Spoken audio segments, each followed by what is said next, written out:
Pastor Ronkelly has been doing great things. In this video, what you're about to hear is some of the projects that he's involved in. I'm going to make sure I put a link in the description below. Despite what this man has been through, he is zealous. He is still preaching. He is still traveling. He's still ministering. He's still sharing the gospel. He's building something even better than before. So, like the Bible says, all things work together for good to them that love God and to those who are the called according to his purpose. And that is true. Even the things that we don't like, if we follow where the Lord is leading us, it might turn out to be a blessing. So in today's video, I'm going to make sure I put a link to his channel in the description below. Link to the website is going to be in the description below as well. Support Pastor Ronkelly and the work that these men are doing. We do have some upcoming information coming your way. Stay tuned. Don't miss the Watchman Report this Thursday with Jonathan Zirkle. Something big is being built, okay? Anyway, this is going to give you a picture of what's happening in the life of Pastor Ronkelly, his ministry, where things are going. And I really hope that this will be an encouragement to you as well. Beautiful video, by the way. Let's take a listen. This is one of the most exciting days of my life. I'm standing on 78 acres just outside of Bering Springs, Michigan. God provided and God ordained property for the unfolding of the next chapter of my ministry, Advent Mission Institute, AMI365.org. On this property, we'll have a K-12 nature school where we'll touch hand, head, and heart, preparing young lives for missionary service in the Seventh-day Adventist Church. We'll have a medical reset ministry where we teach whole person, whole gospel medical missionary methods. We'll have an event center for large gatherings, a media center where we can produce messages that go to all the world. So many exciting things are about to happen here. I'm here with my friends and co-founding members of Advent Mission Institute, AMI365.org. John, we've been a lot of places around the world. You've got a real missionary spirit. You're not only a physical therapist, but you're a business owner, and you want to advance God's cause wherever it's taking place. And Dan Bakioki. Dan, you're also a business owner, architect. You were in facilities management for a large hospital system. You've got a nonprofit that also promotes as many building projects as possible for the world church. And here we are with AMI. We also have been all around the world together. And we're getting ready to go into the first phase of this exciting project with Advent Mission Institute. Let's take a look at the media center.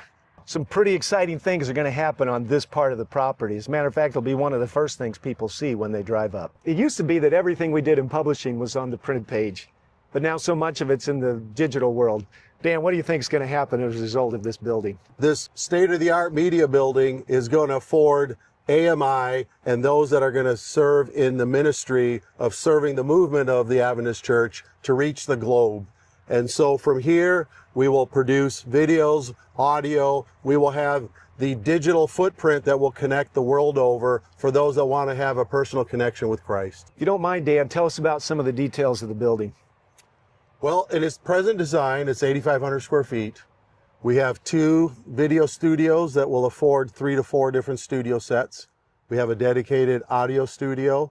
All the editing is necessary. We're also, since this is the very first building, setting up the IT for the entire campus within this building and the operational support of offices and conference rooms as well. It'll be completely acoustically isolated as it needs to be, and it's exciting because it'll afford from this one location to reach the world over. We're now standing at the future location of the Advent Mission Institute Event Center, a gathering place for bonding. Peter talks about us like living stones being jointly fit together. It's the message, it's the mission. Dan, talk to us a little bit about how you see this building facilitating the mission of the church. The key to this event center is to allow human interaction. We want to meet, we want to worship, we want to educate, but we need people to interact with each other to become the living stones. So not only do we have seating capacity for 750 people, but we have a lot of fellowship space that surrounds the meeting hall. We have classrooms, but it's all very flexible to allow a numerous amounts of various activities for the ministry. So we'll have religious liberty weekends here. We'll have medical missionary events here. We'll have educational events here. There'll probably be all kinds of other social events and missionary-minded events that happened in this space to make God's church together, to build a team, and to go out with a burden for the lost. Amen. This next part of Advent Mission Institute may be one of the most exciting. We're standing not far away from where the medical missionary work will have a sizable footprint on these 78 acres. Ellen White said in 1902 in letter 110 that in the due course of time, a sanitarium or lifestyle hospital was to be built in Bering Springs, not to compete with anyone else, but for the training of the students. Now, we believe that that training is for far more than the students. She would also say that the separating of the medical missionary workers from the pastors would be one of the worst evils that could come upon the church. What we're seeing in the world right now is a revival of interest in the medical missionary work. This is a training center. Bering Springs is a center of influence. And the medical missionary complex that's going to be built here is going to meet a very unique need for sending out light to all parts of the globe. Not only will people be able to come here for training and treatment, but there will be the opportunity for medical missionaries to go from this place out into the churches and strengthen the work in the local environments. This has to be one of the most exciting parts of the facility development, to bring to life a present-day movement, prophecy that has yet to come to fruition, the ability to bring that sanitarium she prophesied about. So we're standing in a soybean field, which is essentially going to be the edge of the parking area. From here, there will be pedestrian bridges. There will be buildings that will be set in ravines and among streams with various views of the beauty that this land offers. And the healing within this lifestyle center will be holistic. It'll be both in the education that they're afforded, but the environment that they're set in is what I'm looking forward to in the architecture, what we can bring to the table. And one more thing, it's not only those two components, it's the whole gospel medical missionary work that she always taught and believed in and projected as the model for the Seventh-day Adventist Church. So this whole gospel medical missionary work, along with this beautiful environment where the students can be trained, where people can come in and be a part of these amazing events, and where actually some of the professionals here can go out and minister in local churches. This is going to be one of the most amazing pieces of Advent Mission Institute. So why are we stopping here? The nature school, which is very near and dear to me as an individual that love to work with my hands and learn with my hands versus a classroom, we're going to start a K-8 school just beyond these woods. And the education is going to use the woods, we'll use the streams, we'll use the gullies. All of this will be part of the educational curriculum. So we're going for hand, heart, and head. Most of the world's education has gone to the head, but we believe in formative, not just informative education. And the nature-based education, the hands-on education is going to be fantastic here. We're looking forward to producing young men and young women with a missionary mindset who go from this place and can shape circumstances, not be shaped by circumstance. Much of our education for our young people is in industrially designed and appearing buildings, one right after the other that looks exactly the same. The side of the mountains is the classroom, and the classrooms are individual cabins. And so students will be attending their classes inside of a cabin nestled in the woods.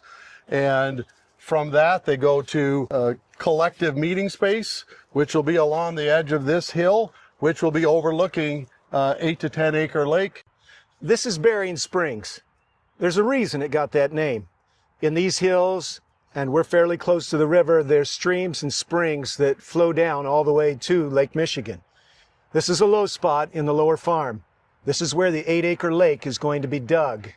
This is going to be a center point around which much recreation, rest, and renewal takes place. I think this lake is going to be every visitor's joy, not just because we're going to offer RV hookups for those attending our workshops, but because of the hub of activity around this lake. We've got K-8 education, we've got farm operation, we've got administrators. We're going to have this lake become an integral component of our nature education. We'll stock it with fish. We'll make sure that it is environmentally stable. It'll be the joy for every visitor to bask in the shoreline and partake of the beauty of this lake. Here we are at the north end of our campus where our academy education is going to take place. Not only will it be nature-based in nature, but it'll include a trade school component.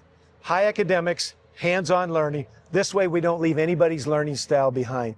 Plus we know that in this phase of life, young people are making lots of decisions. So the culture of the school will be family-based with an orientation to serving Christ, serving the church, and making a difference for eternity. But I know the men standing with me here have had similar experiences to mine, where those weren't the best years of their life, although they were making big decisions. Yes, as I think about this program, though it's going to be strong in academics and fully college preparatory, the part that excites me is the hands-on components, which were the strong parts of my educational journey in high school when I had the chance to work in wood shop, metalworking shop, photography. That allowed my educational journey to mature to when I was ready for academics. And a program like this will not only suit the ladies as well as the men and give them opportunity to learn in a different mechanism. As a young person, I remember a standardized test results indicating that I would have an aptitude to be a forester or a logger, that I did not have a comfort level to be in a classroom. And so a situation like this affords people, students, to have that opportunity that oftentimes no longer exists. I look back fondly on the opportunities that I had to take machine shop and welding and those kinds of classes, and we hope to be able to do that through a trade school program.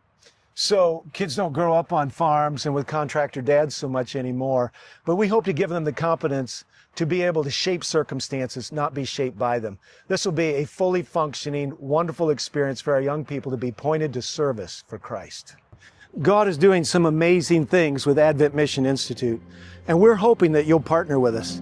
Our initial goal for the first phase is reaching $3 million to break ground on our new media building.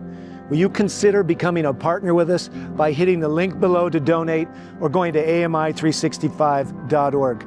We have the world to win, the church to revive, and an amazing opportunity in front of us. Please click the link below or go to ami365.org and become a partner with us in giving the three angels message to all the world in this generation.